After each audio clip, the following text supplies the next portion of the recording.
welcome all of you. We're going to do this session in English because we have some English speakers here.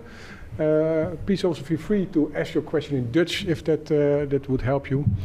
We are here to talk this afternoon about skills and AI and about pilots or POCs and AI. And for that we have 4 great guests, apart from a great audience of course. I will ask them quickly to introduce themselves. Then of course we have some questions to ask. Of course we want you to get involved as well. We have the catch box. Please make sure you're talking to it closely so the camera or the loudspeakers can pick it up because we're going to tape this. We also have, because they are very distinguished guests who really have to leave on time because they have other important meetings as well. So we have to really stop just before 5 o'clock. So let's quickly get into it. Let's quickly introduce themselves. Can I start with you? We make a quick round the table. Please introduce yourself. And in your case, I also like to know, why did you stop AI last year? Okay. Well, let's do that maybe during the talk, because otherwise we immediately start in the conversation. Hello everyone, Bart Leurs, at this moment supervisory board member at ANWB, and also connected as an advisor to an AI company. And the last 6 years I've been CITO at Rabobank. Yes, okay, thank you very much. Shirley, Pfeiffer, I'm working for the Dutch Central Bank, where I'm an innovation officer working on innovation, but also artificial intelligence. Yeah, and maybe good to say that because of your role, you will talk on personal note and not officially the standpoint of DNB all the time, exactly. Right? Yes. Daniel, we met last week on a boat. We did. This is a better setting. I don't know. Yeah. It's also a great setting. So thanks for having me. So I'm Daniel, CTO of Picnic, the online supermarket that we started here in Netherlands a couple of years back. We're now active in Netherlands, Germany, and France, and I'm also a pretty active AI investor and advisor. Okay, cool. Thank you, Daniel. Hi there, Stephen Paterson from Digital delivery business. I'm a chief technologist at AND and also one of the founders of AND, and unsurprisingly, AI now at the heart of so many things that we do.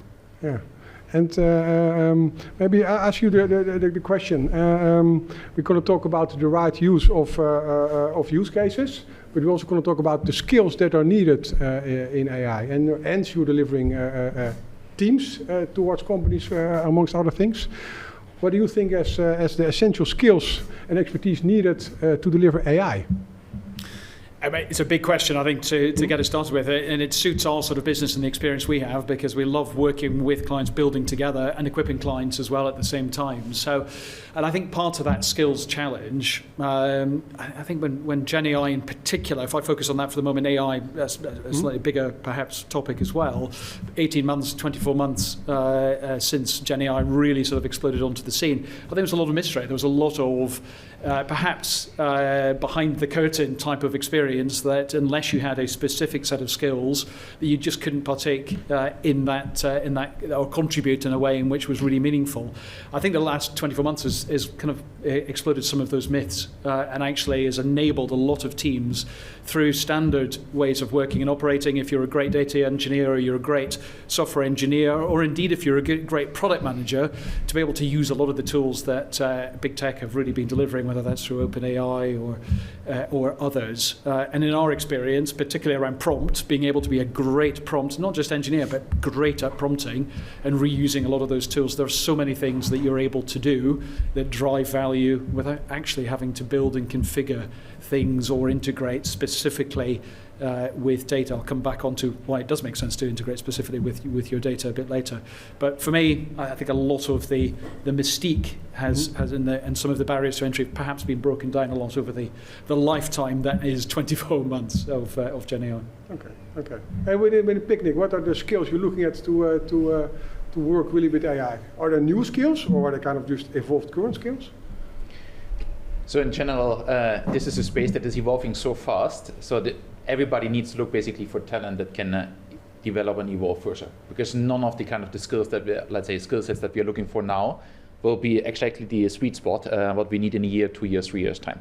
But what is interesting is that this entire space, and this is not just the LM space, but also everything what was in machine learning and deep learning before, evolved quite a bit. So it started with kind of everybody was looking for data scientists, and then ML engineers, ML scientists, etc. But what is really becoming now the kind of the key skill set, if you have this kind of engineering side set up, is actually that you have ML product owners. Because the real transformation that is happening now is no longer on the pure engineering level, that you make something that you did before a little bit more efficient, which is the classical customer service cases, but that you actually reinvent and re-innovate what you can do on the product side. So basically use cases that are prohibitive or too expensive, that were not possible without ML or LMs, are becoming actually possible and feasible with LLMs. And that is the kind of the product owner and product management work that is really making the difference between companies that are using it successful or those that are basically just following what the rest is doing. Please chip in if you have comments on that. I was just thinking, like for us, it's kind of a challenge there as well, because what we see is we want to, for instance, augment our supervisors with this technology, right? But the pace of change within the financial sector, how can we actually see what's coming there and what can we do ourselves? But I think it's basically the skill we really need is what can AI do and what it also can do, and how can we use this in a responsible manner, not only with getting them acquainted with the technology as it is, for instance, Copilot is of easy use, but I can also already see colleagues struggling with it, and where can it have an impact? Where can it help me actually find my information faster than I can do so right now? But I think the skills are also in understanding what it can and can do for us, is what I see at the moment. So you talk a lot about the skills on the business side, yeah. Actually more the product skills, instead of just the pure technology skills, right? I think it's already there, right? Yeah. What do you think? Maybe to chip in a bit, and when I give answers, it's a bit, let's say, about my time at Rabobank, although I'm not there anymore, but let's say still I have a heart for it and all the experience there. I'm very much, let's say, with Daniel, that what you see is, I think you're going to create more and more data products. So you're going to have also on the business side, people that do have to understand AI, data, and all the technical stuff. But also interesting, I think Deloitte said it, they say if you want to scale up, you have to skill up. And not only in the technical skills, but I think also in, at least at Rabobank, we trained the whole organization on data literacy, which had different levels depending on what you were doing. But also the human skills, I think, are going to dramatically change, because if you start using AI models and start relying more and more on decision making by machines, you need people also with critical thinking to at least challenge the outcome that comes out of the models, which is, I think, a difficult thing to do. And also what we see, at least that was my experience also at Rabobank, is that you need very flexible people, because this is going so incredibly fast. What is the truth today is not going to be the truth tomorrow anymore. So that's also, I think, a great new skill of people, that you have to be adaptive in this world of change. But it's not only technical. You mentioned data literacy, so you, as part of the training of the people, and what does it contain? Because it's data literacy is a lot, but what are people learning? And that data is important, or that, of course? No, it is all. So the program, and maybe it has changed in the meantime, but let's say when I was still there, we had a program built up, let's say, really for novice people. So just understand what data is, how important is data, what is your own role in data, because at Rabobank, 41,000 people create data, change data, work with it, so they need to understand what it means, up to the data scientists that need specialized knowledge really to work with the data. So it's for all people and for all levels. But I think it starts with understanding how critical it is for the organization, because with the bank, data is money. So maybe just build on that point. So that obviously it means also that you need to review a bit how do you organize yourself. And one way is, for instance, when we're looking into a kind of product processes, that we are looking into not only what we want to achieve and how to achieve it, basically what are the user stories, but actually we start on a complete different level. So we say, what do we want to achieve, and what is the data that can drive this kind of outcome? No longer thinking about the functionalities and user stories and requirements, but really starting with what is the data that you need to drive it, what is the data model that is really accelerating that kind of KPI improvement, and then finding, based on this kind of data kind of dependency, what is the underlying functionality that you want to change. There's a complete different kind of switch in the way how you run your organization. Interesting. So saying change from the problem, actually, you have a business problem, and from that looking at the data you need. Is that what you're saying? if you're saying that you're really data-driven, you need to be data first. Not so much on what you build as a kind of a new feature or functionality in an app. What is the kind of the data that can really drive, for instance, if you look about retail, conversion or basket size, items per delivery, etc. What is the data? Not so much what is the functionality, which kind of button do you want to build, but what is the data that drives this? Yeah, no, I just think actually that in the rush to trying to solve a problem using AI, often it's that rush to the proof of concept that uncovers the fact that the data's not there, or it's not in the format, or it's not structured, it's not actually responding to the business needs that you require. And we've worked with, and I worked with more recently, a national house builder that was going to use Gen AI and for the right intention to create a configuration opportunity for customers to choose what their house, their future house, new house might look like. So to be able to change and shape the rooms based on room sizes, dimensions, available kitchen layouts, bathroom layouts, furniture, etc. Actually, all that was great, and the business case for that and the engagement with potential house buyers was huge, it was enormous. The business case was absolutely there.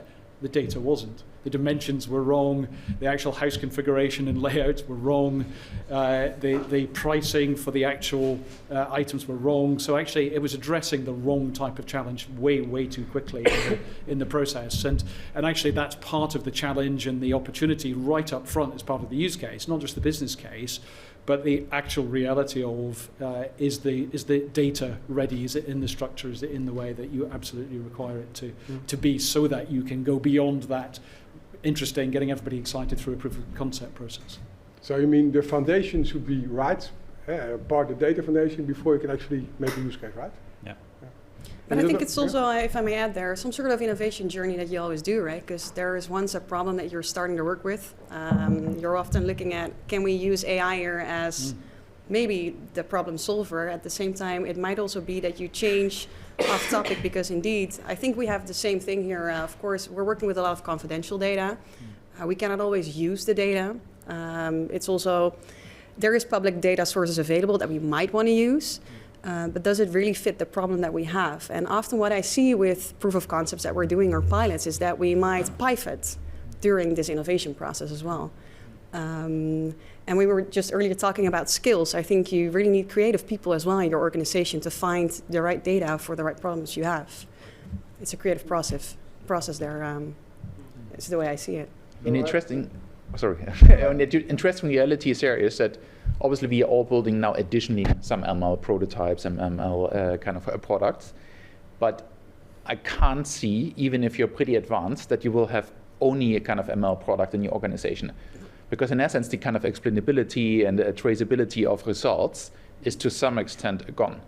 So therefore, if you want to really deeply understand what is driving, for instance, customer behavior or partner behavior, etc., you need somehow a kind of a validating kind of non-ML implementation that is setting kind of boundaries that you accept from them. Absolutely. So every functionality that we have in Picnic that is ML powered has a kind of a non-ML implementation that is defining the boundaries of what we can accept as an output from the ML model. Because none of those models, these are probabilistic reasoning models, you need a validation if you can fully trust those kind of outcomes. So I'm triggered by this. So you do the validation of the machine learning models with non-machine learning models to just see how they behave and if they come with the right result, or? So there are mainly two things. Number one, we are setting boundaries where we say if you're outside of those kind of boundaries, so there's a question that you ask your model, you expect a response in a specific boundary. If you're outside of the boundary, we cannot trust the model. This one. The second thing is we are also using basically those kind of non-ML implementations in order to reason which kind of input factors are driving the output factor. So for instance, if you observe some specific consumer behavior, you want to understand which of the kind of 1,000 factors is maybe driving a conversion or non-conversion. And that is something what you often don't see with TFT, ML, DL type of models. Is it also, because we didn't touch so much the ethical part yet, is it also to make sure that you kind of cover ethical dilemmas in there, because the model is not doing strange things? Or is it just purely to improve the model? Certainly you can also, and to some extent we also cover kind of unethical behavior. So basically the boundaries you're setting with respect to what is ethical acceptable. Yeah. But this is also something where you need to certainly also train your ML teams. Yeah. Because in essence, on which kind of data, and you mentioned this already very well, can you train this? So for instance, if you think about online payment or e-commerce, then certainly whatever you train your payment models on, you need to make considerations what is ethically acceptable and what not. We have a question there. I have a question for Daniel. Very interesting to say your topic on setting the boundaries and the guidelines. Does that mean that if the model is within those boundaries and guidelines, there's no human in the loop? So depends a bit on in which domain it is deployed. So for consumer behavior, for most kind of ML-based decisions, we have a human still in the loop that is usually validating it. For internal use cases, for instance, operational use cases in fulfillment or last mile, we have also models that are completely autonomous. So it's depending on the context? Exactly. Okay, thanks. Maybe to chip in on the question around ethics, because at the start of the conversation you asked me why did you do an AI stop within Rabobank? Maybe good. There was an article I think also that makes sure that I think last year it was right that said that Rabobank stopped further AI. So. Yeah, so maybe a bit of a clarification because it was no stop. Now, what we did, it was specifically around understanding the risks and the ethics of starting with Gen AI. So it was not on general AI, or I mean on all the other AI, it was very much on Gen AI. And why did we do it? Because I decided to, together with the risk manager, is things were going so fast, and in a bank, you're working with the money of people. And so we saw in different parts of the organization that people started to pilot, to test stuff, and in an uncontrollable way. So there we said, I think for two reasons, we said, let's do a temporary Gen AI stop for two reasons. Yeah. One, to understand the risk, because we needed first to understand the real risk of starting to work with this, because the potential is huge. But also to get a clear sense of what could be the opportunities. Because the nice thing is, if you tell to an organization of 40,000 people that you're not allowed to do something, they immediately all come with the great use cases, what they could do with this new technology. So from, let's say, the stop, we also got a great list of 6 use cases, because people really wanted to move forward. And then we created more kind of a safe environment to start working with it. But the intention was to put the turbo on. But as a bank, you really have to be careful with your data of your clients, because it's money. Yeah, no, it's a very sensitive data. Yes. Yeah. Okay. Yeah, it makes sense. I must say, I had to think of what happened when ChatGPT was launched, and we were also looking into what can these large language models do for us. I think one of the first things we did was hosted an internal seminar where we actually invited one ethicist on technology, like how should we look at this right now from the start? Because of course everyone was very excited to try it out, what can we do? But the responsible use of it, I think, is of utmost importance. For in the financial sector, we see this all happening, right? So I must say, and it kind of triggered me. He was happy that they did it. Yeah, I'm pretty sure. But I mean, also same thing for us, right? And I must say, I've been with D&B's AI journey for quite some years. We also first had to work on our IT infrastructure to see what can we do and where can it take us. So how does it work within D&B? Do you have an ethical committee that kind of looks at all the AI machine learning concepts, or how does it work? Yeah, I cannot really clarify all of that right now, but I must say, of course, we do have a lot of colleagues that do look at the responsible use and what do we do with it, and do we do the right things. But I must say, we're also still working on pilot level base. So I cannot tell you anything really exciting, and I must say I think we're all kind of doing the same thing with large language models at the moment. I think you really have to put the governance in place, and also that kind of triggered me on the approach you have here, and also where do we put the human in the loop still? How do we make sure everyone within the company understands what we're doing with it and how it works? Is where we should be at, right? Yeah, of course. We've seen some examples also in the Netherlands where the human was not in the loop, and it caused definitely some pain in, let's say, in the physical real world with people. Yes. Our tax authority is one example. But in general, banks are, I think, so that's why I look, like say, to you anxiously in using all the models. The banks are heavily regulated by the regulator on the use of models. Doesn't have to be Gen AI, but all models that you use for credit decisions are heavily regulated, lots of model validations, and I think for the good purpose. But it is a different world, I think, than what you live in, where you set your own boundaries. in banks, a lot of the boundaries are being set by the regulator in general, for the good reasons. So. Exactly. So there are certainly strict requirements in banking, in medicine, and a couple of those highly regulated areas. The way how we cope or how we approach it is that every time when there is a usage of any form of AI, so machine learning, deep learning, LMs, etc., we are checking or labeling that type of both data, but also the kind of the code that is produced or any other kind of content, that we have at least for ourselves the ability to trace that wherever that ends up with. That means still that there are still some guidelines and rules and boundaries that you need to set in an organization. You need to set up also tools that you really, let's say, stick to that. One thing is obviously that you have an externally governing body that is setting it, but you still need as an organization to make sure that it applies. And the same also in the less regulated ones like the retail space. Yeah. Have we now been, there was a question. Do you still, the question is? Yeah, I just had one question, I think for Daniel mainly, but the question is following. So do you have a fully automated critical decision making using the AI without like a human intervention? If yes, I'd just like to hear an example for what do you do there? How? And if no, and then you have always a man in the middle or person. So have you ever encountered so-called algorithmic aversion or something like that when, you know, the AI predicted it correctly and then the human was, no, I don't trust that. It cannot be true. But the model said yes, but there is so-called a feeling or fear of that. So this is a few questions put together in one. So let me be just very precise. So whatever we are exposing as functionality to consumers is never completely 100% powered by machine learning. There's always a human validation, human boundary setting in the loop itself. What we do internally, let me maybe just take one or two examples. So we do, for instance, in operations, a lot of, let's say in logistical operations, there's a lot of stuff happening. So what you need to do is that there are kind of 10 different kind of reports and things are coming from all sides. You need to build quickly a summary. So the summarization and the kind of quick decision making, who gets involved, what is the severity level, how to escalate, we can do it easily in an automated way.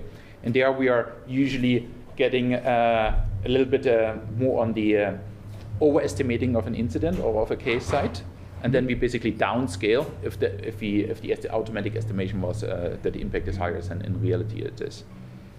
But there's certainly always a kind of a feedback loop where we also train and calibrate the model. And what is happening in those kind of cases is that you check the data, it trains, you train with the tech data, the model, and the next time the prediction will be a little bit better. Is it that critical for you to if this process doesn't go well? So it does sound like, okay, we'll fix it or we'll mitigate the risks. So it's not something that, I don't know, picnic gets been corrupted or something like that, right? So it's not the real heart. So that's. So to answer this concrete point, so for fatal, let's say for cases where actually a mistake would be fatal, there's just no ML in the loop or no AI. That is very simple. We simply cannot trust it to that kind of level. For logistical kind of incident management, just to imagine, so in a typical fulfillment center, we have around 2 million items coming in the morning, going out in the afternoon. From those 2 million items, there are somewhere between 3 to 5%, and you can make them off yourself, something is happening there. So this kind of incident management, you easily handle thousands of cases in a day. If you can optimize there, this is a very attractive case, and you can certainly automate a significant part of that. Okay, we soon go how we look at the so-called use cases and those kind of things. But first, you've been, we talked about skills, we talked about technical skills, business skills, creative skills. You've been probably hiring in your Rabobank days many people, I imagine, in the tech department. What do you see as let's say, the new skills you need, or maybe even the scarce skills? What are the skills that were hard to take, while you still need them, if you talk about AI? Difficult questions. We've put lots of focus on trying to get data scientists in, for example. So let's say the real specialized skills that everybody wants to have, I think. What we've learned there, it really helps if you bring in people that kind of, let's say, are the front runners in the scene, because everybody wants to work with the coolest guy or girl in town. So that's something we really looked at. But I would also not underestimate the power of training the rest of the organization, because yes, at least if you look at the operating model of Rabobank, what we did, we centralized specialized skills, we also centralized budget, and we centralized, I would say, the technological decisions on how to run these kind of things. But you could always create multidisciplinary teams on those use cases. And there you need people who also understand data, the models, and how to work with it. So don't only focus on the specialized skills and, let's say, those super intelligent people, but also make sure that you train the rest of the organization, because the power is in, at least at Rabobank, also in the size of the total mass of the people. Yeah, and of course the knowledge of the business. I mean, Yes. that's what we were saying. And maybe there to add, because personally I'm a big fan of Agile, and also at Rabobank, so we had around 7,000 people in full-scaled Agile. In this approach, you can do exactly the same, also on innovation. So always start multidisciplinary, at least, and I really love it. And also on approaching AI, I think that's the way to go. So luckily all the Agile implementations we've been doing over the last, let's say, decades, we can still harvest them and use them. So I really see benefit of course, you have extremes on how you do it, but I've seen big benefit of bringing multidisciplinary people together with their skills that they bring on the table, specifically also around banking. If you start innovating, you also talk to it. We need risk management immediately on the table to make sure that you do the right stuff from the beginning. I like multidisciplinary teams and Agile for sure. It may be an interesting add-on on the skill set. So obviously we need machine learning engineers and data scientists and let's say all kind of hard skills. But the rest of the organization needs to actually be trained in making better data, non-data driven judgment. So you have then basically a kind of hard, let's say, trained engineers that are building all kind of models and that you can make data-driven decisions. But you want to have a counterbalance in the organization that somebody can validate independent from the data, because basically this kind of reasoning is usually deterministic, on is the outcome of such a model, can it be really be true? And we have seen all kind of cases where it looked from a data perspective that it is kind of a valid case and it should be done like this, but then somebody said, well, it doesn't match with my intuition, let's look again. And then basically you overlooked something. So people with real intuition, the gut feeling, the kind of the opposite of what we're discussing here, is also very important for That's what I said in the beginning, let's say the critical thinking of people that are maybe not the specialists, but they understand the business and behavior. That's interesting. But the question I always have is this critical thinking, this gut feeling. I've been in the business retail business for 20 years, so I know this is not going to work. And sometimes the facts are telling a different truth, but often you're like saying the gut feeling still is a gut feeling. Will that still be there in 10 years? I mean, that skill of the gut, because it's all AI, so the people, I mean, maybe the gut feeling is gone then, because we cannot do it anymore. I think it might be less than 10 years, I suspect, but I think there is always that human aspect to it as well. I think where we're at right now is there is still a lot, so the hard skills, the functional skills, the technical skills, absolutely, but there's also hearts and minds around this whole piece of, but what does it really mean for me, either as an employee or as a client or a customer at the other end of this? What benefit am I actually going to drive, either for my career or for my business or for the experience that I may be taking part in? And that is a long journey. I think when you look at operational efficiency that Gen AI may bring or productivity gains that it may bring, and we often talk about, but your role is going to be so much richer and you can focus on quality and more complex things and engage better with your clients or your customers. But really, is that actually what happens right now? And I'm not convinced that is the case. That is the challenge, I think, that we have around being really open, really honest, really transparent around where this may be going. And I think that's part of the skill set I think that we all need to probably acquire is what does this really mean when we look a little bit into the tea leaves, because our people, our clients, our customers, they know this stuff. We may not just be always saying it, but we need to get into that point. And that's a different skill set. That's taking us into a different world than just perhaps building an app or building a website or building an e-commerce platform actually than ever before. There's a lot more I think that we need to be able to handle and be exposed to as a consequence. And for me that is a critical skill that we all need to get on board with. And do you then also think that again the bar is raised for people? Because you have to have again higher education and higher to be able to work on this one, or? I think it's a pretty philosophical question, but it's super interesting. I think at this moment, at least when I just speak to what I see or what I saw at the bank, a lot of the models that we currently work with are still deterministic. So that we're not using Gen AI yet for the, let's say, the core stuff. But at the same time, 80-90% of what you do at the bank is automated and runs on models that you currently still understand and you can probably still challenge at the moment. But if you really start using more sophisticated models that you don't understand anymore, you cannot, reiterate the decision making of the model. The challenging of a person becomes more and more difficult, I think.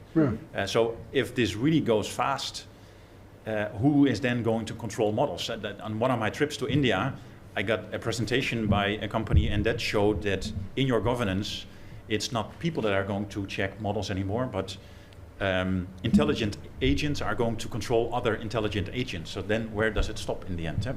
So I think at this moment, you can still do it as a human, but if it really goes fast, it's going to be more and more difficult to really understand what the models are doing and trying to control them going forward. For a bank, I think it's a bit scary. And you want to control it, but I trust my Google Maps already on the way. I try to beat it, but it's... There's even a funny startup that is now actually building LLM models and can identify when a question cannot be automatically be answered, and has a marketplace where humans can actually bid to make actually a response to this answer, let's say to the question that the LLM model cannot automatically be paid. So the funny part of this is you have a machine that pays you as a human to answer the question. The other way around still. Totally the other way around. Good we have that, But I'm kind of wondering though, because at the end of the day, also right now, it's still, if you look at employees, how does this impact my work? And I must say at D&B, we work with a lot of experts, and it's all coming down to, can I trust the outcome? And I think that's also the nice thing that we still see right now with AI, that we're doing a lot of pilots, is getting to know how it actually still works. And it's going fast, but I must say, I'm not sure if we look at the return on investment, for instance, it's still the return on the employee, right? So, I mean, we can automate everything, and maybe in the end, in 2 years, it will be models checking models, benchmarking other models. But at the end of the day, there's still an expert, and you still need the knowledge there in place to make the decision, right? If I look at our field. I don't know. In the future, I think a lot of decisions, also in banks, it's still going to take some time, will be made by machines that you have to trust, of course, and they need to be explainable, because that's always very important in financial industry. That I need to know why I got the mortgage and you, for example, didn't get the mortgage. But it will be more and more executed, I think, through machines. And I think there will be a future where you won't have pure people in the loop anymore to make credit decisions. And not soon, I think, but I think it will go there. Eventually. And we have looked in this problem quite a bit from the engineering side. So that means we have used Copilot, and what you see is that for the entire engineering process, you can, the first 50 or first 80% of the work that needs to happen to realize a user story, you can automate to some extent with Copilot. And then the last 20% is doing a little bit of refinement, code checking, etc. So that is actually very attractive that you do the first 80% automatically. But what we saw, especially with juniors, if they use this for a time, you will not be able to do the kind of the sophisticated remaining 80% if you are not trained to do the first 80% or the last 20%, if you are not trained to do the first 80% also yourself. So I think this is a huge educational challenge. How are we able to do the remaining 20% on top of whatever a machine is doing already as the first 80%? Exactly. That's definitely a challenge. Sorry. Yeah, please. No, just very quickly, I think I concur completely, I think, to that point. I think the emphasis around, if an engineer or a coder thinks their job is just to program, that's not going to last. If they think their job is around design and quality and architecture and actually addressing the commercial outcomes and impact that actually the product they're building is intended to do, then what amazing opportunity. And I think that's where the focus absolutely, from an engineering perspective, has shifted to a large extent already. But will just increasingly shift and move in that direction. There's a question behind you. Yes. Yeah, first of all, Daniel, I really agree on what you just said about the easy task and the difficult task. But we're now talking about programming and coding and so on. But how do you look at, and also the Rabobank, at the business side of it? Because what you see happening over there is that call centers are automated. People are not doing the easy task anymore, and are not capable to do the very difficult tasks because they have never done the easy tasks. So how do you look at it, not from an IT perspective, but from the business side? What do we need to do over there? Do you have any ideas on it? And for the entire table, I think. Yeah, so maybe to chip in from my side, I think the business opportunities are huge, not of Gen AI only, but also AI in general, or using automation in your core processes. With the banks, I think what you're going to see that there's going to be a major impact on client servicing, because still a lot is done through humans, but a lot of the simple stuff can be done, I think specifically with this new technology, fully automated on chat. There will be a big impact on operations, because still in banks, a lot of work, operational work, is done by people that eventually will be done and will be automated. And I think there will be an acceleration, because specifically this Gen AI and the large language models are so well suited to take over this. And what I think you will see is that around product development and sales and marketing, AI will have big benefits indeed for the organization. So that's really from a business point of view. So and of course I'm not there anymore at Rabobank, but the big push and the ask when we were doing the temporary stop was very much from the business side, because they wanted to go full force ahead on this one. Okay, maybe pick that point up to kind of to address another topic. But I'm not sure if I fully answered your question. No, because I see you looking. Well, because my main question is, when you haven't done the easy tasks, yeah, it's very hard to cope with the difficult tasks. And if all the easy tasks are done, business-wise, by a machine, what do you do to train people in difficult tasks? Because they're not capable anymore, because it's done by machine. So the normal growth path of starting easy in a call center, answering simple questions, and then come to, hey, then you combine it, you have a reference. The reference is gone. Yeah, yeah. And it's gone really fast, within a year or so. Yeah. It's gone. Yeah. I think there's no easy answer to that, because we have never seen in history actually said you went through a kind of a maturing phase of a skill set, where basically a part of this maturing phase is completely cut out and has somebody else taken over. Because that is what I described about engineering, you describe now for kind of a business skill set in customer service. And we all together as a society need to figure out how this can work. So obviously you can think of maybe machines need to train you on how to do let's say, the more advanced tasks or something like that. But I think that is something which is very specific to the respective domain. There was a question there as well? But at the same time, to last point to add it, I think you will see major reskilling, because that actually is happening. A lot of the simple tasks are currently being done by people, and if those are being taken away, they have to be reskilled to do the difficult task, for sure. Upskilling, I would almost say, right? You know, for sure, yeah. Question. My point was already made by him. Okay. To create AI trainers to do the simple, train people with the simple tasks, to have an exponential learning curve in the simple tasks. Yeah. I like the IKEA for example. Maybe you all know that they had retrained their staff to be interior advisors instead of people on the phone.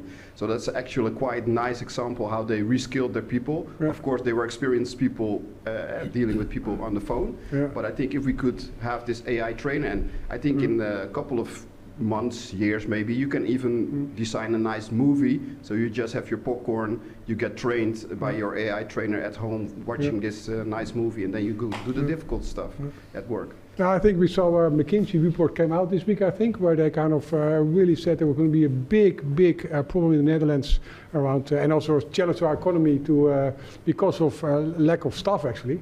And I think luckily we can use AI to overcome that, but we need a major reskilling for that, of course. Yeah. But let's now quickly touch on one other topic that I'd like to, before everybody runs out. It's about the use case, how to select the right use case. I think I want to dive into a little bit, because I think we all see here, and when I talk to people, we see many opportunities from just individual teacher using AI to a big logistic chains. But how to select the right use cases? Any topic on that? Any thoughts on that? How to do that? How do you do that? Well, I was just also triggered by your comment on the multidisciplinary teams. So I think there are enough use cases within each organization, also for D&B. They keep on popping up. Yeah. But the ones with potential, you also want to make sure that the employees surrounding that use case can be the ones that are actually understanding where you're going and what you're doing and what you want to achieve. Yeah.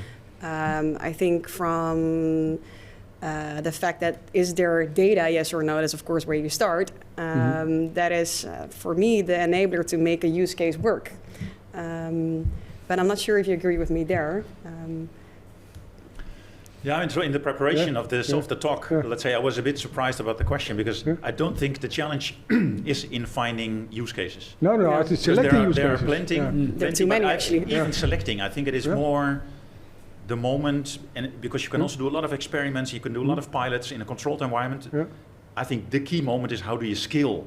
If you really have found a use case that is super exciting, the scaling, I think that is the challenging part. Definitely. Because there are ideas everywhere in the organization. I think also this week there's a big AI hackathon in Rabobank, so there will be plenty of ideas. So I think it is more, I would say that, he was here. I think it's more that part. How do you really scale and create impact with scaling the ideas? But maybe just to build up on that. So in essence, most organizations have 10 times more ideas than what they actually can realize. And then you build a business case and all kind of other feasibility assessments. And then you rank this and you basically do the first 10%.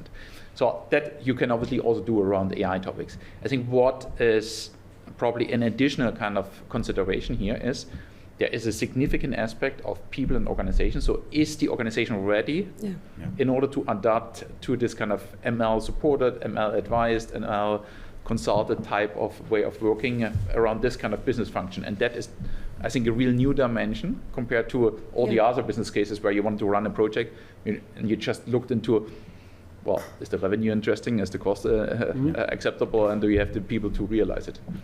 And what do you see if you talk about let's pick up the from the use case to the scale up? And what are criteria for you to do that? Now let's not put criteria. What are the challenges in there? So what does hamper you to do that? Maybe one last thing on the use cases, because what I did see, or at least at the time I was at Rabobank, most of the use cases, and I think with most of the other banks, are very much focused on cost savings, on client servicing, on operations, on coding. I haven't seen too many exciting ideas that really were changing a business model or gave new opportunity to Rabobank to compete with ABN or ING. So I think that is also an exciting area. How can you get to valuable data and using models to really become better than your competition or grow or to bring more value? I haven't seen too many there. I think it's also because everybody is first focused on saving costs. But that I think is an exciting area to look at more. Maybe one example that I really liked at Rabobank is that in the innovation area, international innovation area, we started working on CO2 platforms. So I won't go into the details, but for CO2 platforms, we needed satellite data on the quality of the ground of the farmers we were financing around the world. But it was super cool data because if you start looking at the data, you can also start using it to do credit assessments of those farmers because normally you do it just on financial information. So these kind of ideas that bring new data in and really give you a competitive advantage to in others, the core process. I think that is super interesting. But then you're talking about data-driven business model innovation. And then you're looking at where can AI enable that. It's not per se coming from the AI use cases itself, right? No, true. So I think it's really changing our business model. So so I think if you're talking about selecting the right use cases, I think in the end you want to look at your business model and is AI helping there, yes or no? No, that's true. Because I think that's what you do. I'm a happy client of Picnic. Yeah. Very happy to hear. So I feel that you're using data to do things a bit different than Albert Heijn. Certainly. I think one of the interesting challenges that basically everybody who starts to use more actively ML needs to go through is that if you use for exactly the same functionality that you otherwise in a non-ML way have implemented than ML, that usually initial performance goes a little bit down because the model is not trained well enough, it needs to be calibrated, etc., etc. And that means also how accepting is your organization, that while on the long term you certainly outperform that type of function if you use ML, that on the short term you still perform a little bit less or worse than you did before. And I think that kind of acceptance of the organization defines, can you really adapt at scale ML or not? There is somebody wants to ask a question there, right? Yeah. Correct. So we talked about that we still need experts to check the AI solutions.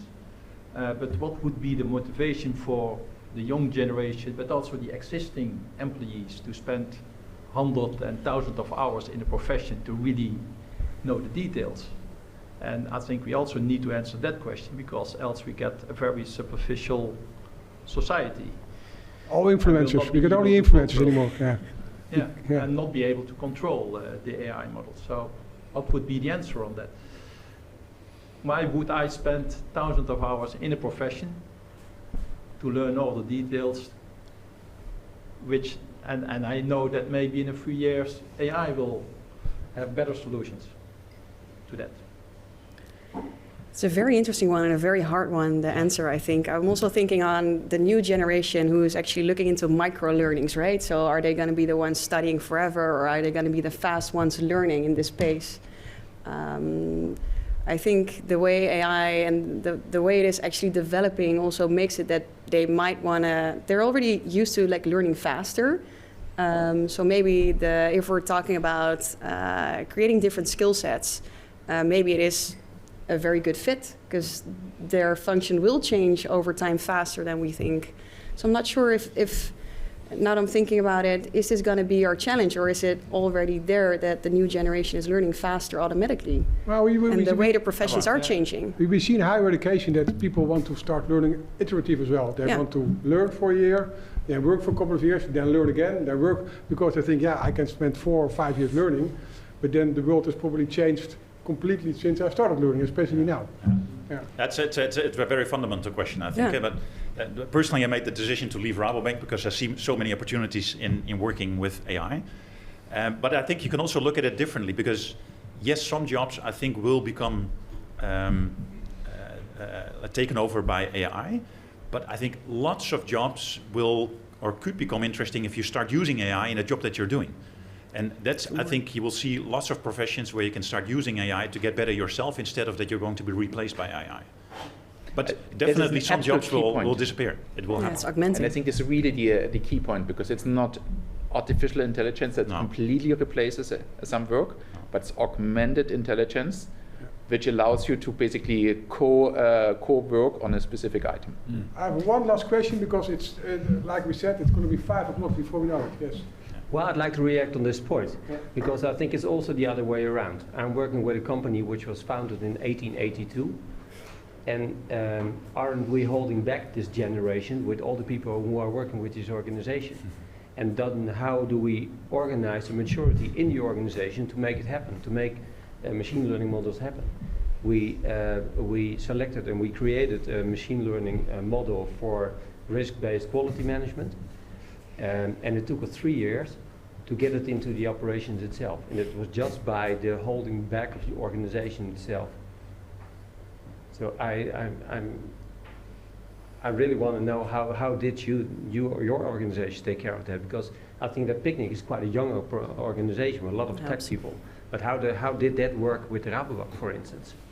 Yeah, I of course cannot speak for everyone, but what I haven't felt is that there was a big reluctance of the people to move in AI. I think, and specifically that moment where we said we want to do an AI stop, it was the other way around. Everybody said, that's stupid, why don't we move on?